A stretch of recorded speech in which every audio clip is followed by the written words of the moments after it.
In a small village, there lived 4 friends. A carpenter named Tom, a tailor named O'Neill, a goldsmith named John, and a priest named Andrew. Each of them had their own challenges and dreams. The carpenter worked hard in his shop, but his pay was low. He often thought about his mother, who relied on him, and his little brother, who was studying in school. He wanted to earn more to support them better. The tailor had a small, beautiful shop attached to his home. He enjoyed his work and took pride in making clothes. He also had a mother and a younger sister, who went to school. His mother helped him in stitching buttons on shirts, etc. He always tried to make enough money to care for them. The goldsmith worked in another goldsmith's shop, earning a little, but never enough to start his own business. He had no family to support him, and his income was always a worry for him. The priest served at the village church.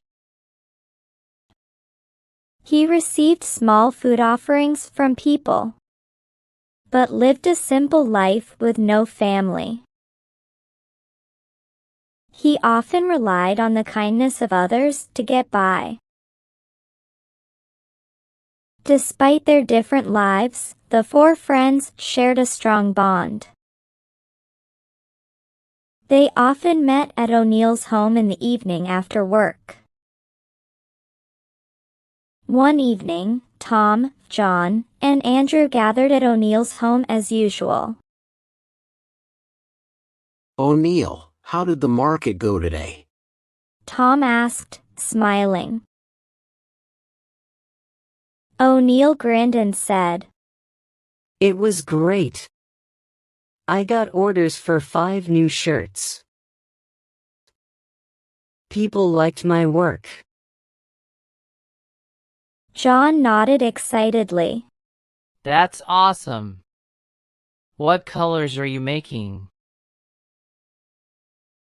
Mostly bright colors. O'Neill replied.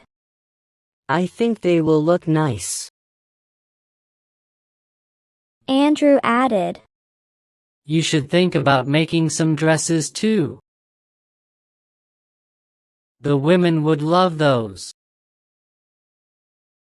O'Neill turned to his mother and said, Mom, can you please bring us some tea and sandwiches? Tom quickly said, Oh, no. You don't have to do that. It's too much trouble. O'Neill's mother smiled warmly. It's no trouble at all. I enjoy making snacks for you. She walked into the kitchen. A few minutes later, she returned with a tray of steaming cups of tea and a plate of sandwiches. Thank you, the boys said happily. As they enjoyed their tea and sandwiches, they talked more about the market and talked about their day. As they finished their tea and sandwiches, they said goodbye and headed home. One day, Tom finished his work for the day and walked into his master's office. As he looked at his pay, he asked, Why is it so little? His master replied, You made a mistake on the last order, Tom. That chair was not made right. I can't pay you more if you keep making errors. Tom nodded. He headed home with a heavy heart. When he walked in, his mother looked worried. Tom, we need to pay the utility bills soon. And your little brother's school fees are due too, she said. Tom sighed. I know, Mom. I will try to earn more money, he replied, feeling the weight of his family's needs on his shoulders. John, the goldsmith, was busy at work in the shop when his master called him over. John, come here, he said, looking serious. John approached, worried about what was wrong. Yes, sir? He asked. His master held up a necklace and said, This is not what the customer ordered. You were supposed to make a simple gold chain, not this fancy design. This mistake could cost us a good customer. John felt embarrassed. I'm sorry, sir. I thought they wanted something different, he replied.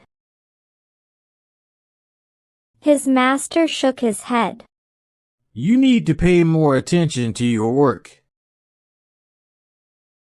If this continues, I can't keep you here. John nodded and promised to be more careful in the future. One evening, O'Neill returned home after a long day working in his small shop inside the house. His mother sat at the kitchen table, looking worried. O'Neill, we are getting fewer orders for clothes. It's hard to manage the kitchen and pay the bills, she said. O'Neill felt concerned. I know, Mom. I'm trying my best. But customers aren't coming in. His mother sighed. We need to save money.